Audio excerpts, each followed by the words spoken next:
അച്ഛാ അച്ഛോ എനിക്ക് നമ്മുടെ ജില്ലാ ആശുപത്രിയിൽ കമ്പ്യൂട്ടർ ഓപ്പറേറ്റർ ആയിട്ട് ജോയിൻ ചെയ്യാൻ പറഞ്ഞിട്ട് ഒരു മെയിൽ വന്നിട്ടുണ്ട്. കോൺട്രാക്റ്റില്ല, നാളെ തന്നെ ജോയിൻ ചെയ്യണമെന്ന് പറഞ്ഞേക്കണേ. സമാധാനമായിട്ട്. ദൈവാധീനം. ഇനിയെങ്കിലും നിന്റെ മൊബൈലിന്റെ റീചാർജും വണ്ടിക്ക് നിനക്കും പെട്രോൾ അടിക്കണം എല്ലാം നിന്റെ ചെലവിൽ തന്നെ നടന്നോളൂല്ലോ. ഞാൻ അതിന് ഉണ്ടാക്കണ്ടല്ലോ. ജോലിയായി, ഇനി ഒരു കല്യാണം കഴിക്കണം. അതിന് അച്ഛൻ ഉണ്ടാക്കണ്ട, ഞാൻ ഉണ്ടാക്കിക്കോളാം. അതല്ലെങ്കിൽ നീ തന്നെ ഉണ്ടാക്കേണ്ടി വരും. അല്ല, ഇത് ഉണ്ടാക്കാനായിട്ട് ശമ്പളം തന്നെ ഉണ്ട്. ശമ്പളം 12,000 രൂപയുണ്ട്. ഒരു പെണ്ണ് കെട്ടി ജീവിക്കാൻ അതൊക്കെ പോരെ. 12 നല്ല കാര്യം. നാളെയല്ലേ ജോയിൻ ചെയ്യണ്ടേ? പക്ഷെ ഞാൻ പറയാൻ വന്ന മെയിൻ കാര്യം പറഞ്ഞില്ല. നാളെയല്ലേ ജോലിക്ക് കയറണ്ടേ. ഇട്ടുകൊണ്ട് പോയാൽ നല്ലൊരു ഷർട്ടും വേണം, പാൻറ്റും വേണം. അതിനുള്ള കാശ് മേടിക്കാൻ വന്നതാ. അമ്മയോട് മേടിച്ചോ. ഇനിയേ ആ 12,000 മേടിച്ചോണം. എടാ, നീ എത്ര മണിക്കാ പോണേ? ഞാനൊരു 9:30 ആയിട്ടാ പോകും. ഞാനേ പെട്ടെന്ന് അമ്പലത്തിൽ പോയിട്ട് നിന്റെ പേരിൽ ഒരു പുഷ്പാഞ്ജലി കഴിച്ചിട്ട് വരാം. ഞാൻ വന്നിട്ടേ നീ പോവുള്ളൂ കേട്ടോ. കൃഷ്ണ ഗുരുവായൂരപ്പാ കാത്തോളണേ. അതെ, ഇപ്പോഴാണ് നീ വന്നേ?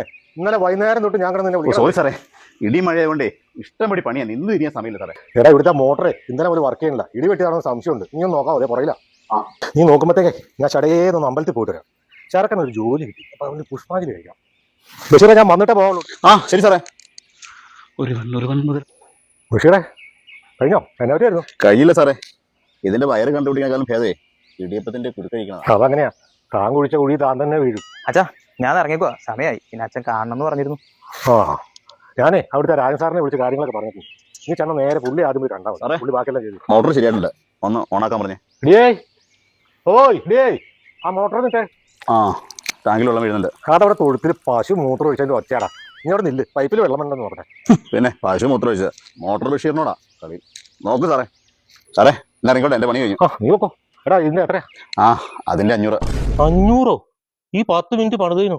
എടാ, ആരക്കാച്ചിന്റെ കൂലിയാ അത്? വണ്ടിക്കാശ് 100. ഞാൻ ഈ കംപ്ലൈന്റ് കണ്ടുപിടിച്ചത് 200.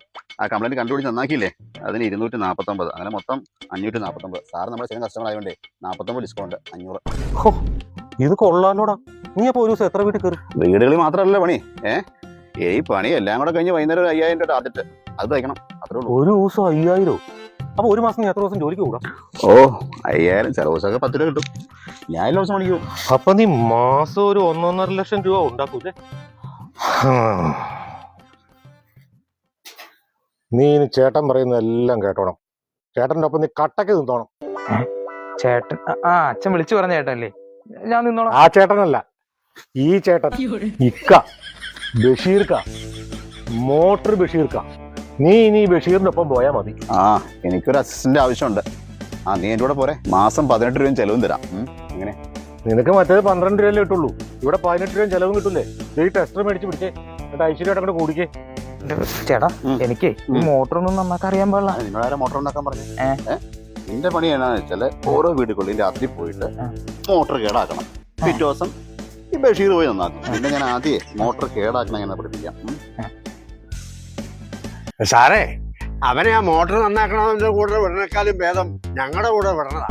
എന്നാ വരുമാനം എന്ന് വെച്ചിട്ടാ ലാവിഷായിട്ട് ജീവിക്കാം. എനിക്കാണെങ്കിൽ കരൂര് കടവന്ത റൂട്ടിൽ ആളില്ല. എന്റെ 2 വില്ലയുടെ മോട്ടർ നന്നാക്കണ ആ ബഷീറാ. 2 വില്ലയോ?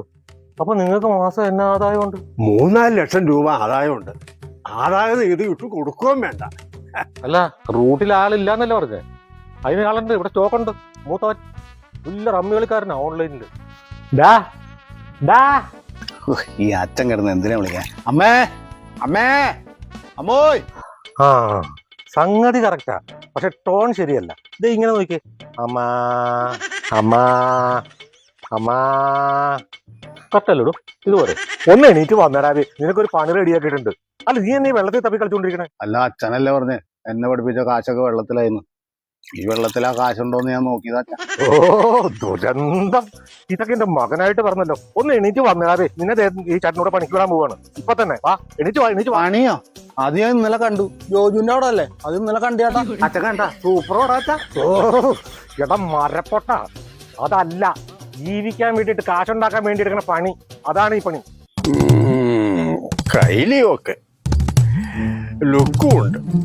പക്ഷേ ഇതങ്ങ് പിടിച്ചേ, ഈ ബനിയനൊന്ന് മാറ്റണം. അതിനുള്ള സാധനം എൻ്റെ കയ്യിലുണ്ട്. ഇതങ്ങ് പിടിച്ചേ. കൊള്ളാവാ? ഇത് പിടിച്ചേ.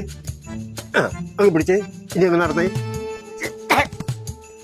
എടാ തട്ടു വേണോടാ നീ അങ്ങ് നടന്ന് ഒന്ന് വിളിച്ചേ അമ്മ അത്രയും ബാസ് വേണ്ട ഇത് താത്തി വിളി അമ്മ ആ.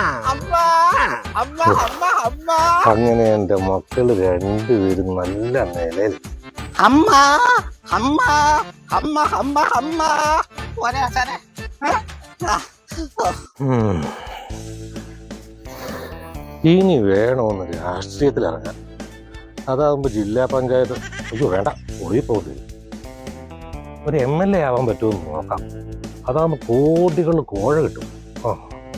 ഒരു MLAക്ക് എത്ര പ്രാവശ്യം കൂറ് മാറാൻ പറ്റുമാവോ?